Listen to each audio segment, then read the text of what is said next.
Hello বন্ধুরা, বানি রান্নাবাটিতে সকলকে স্বাগত। আজকে নিয়ে এসেছি একটু অন্য রকমের চিকেন কষা। ভিডিওটি পুরোটা দেখো আর একটা লাইক কমেন্ট শেয়ার করে পাশে থেকো।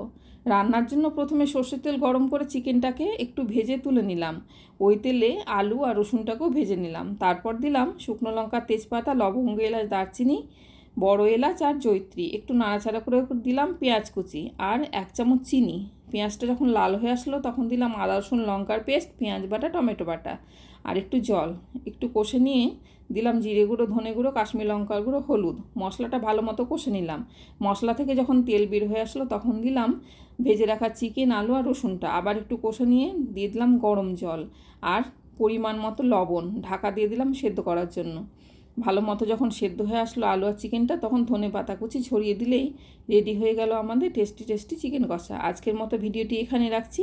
পরের ভিডিও নিয়ে আবার চলে আসবো। চলো, সবাইকে টাটা।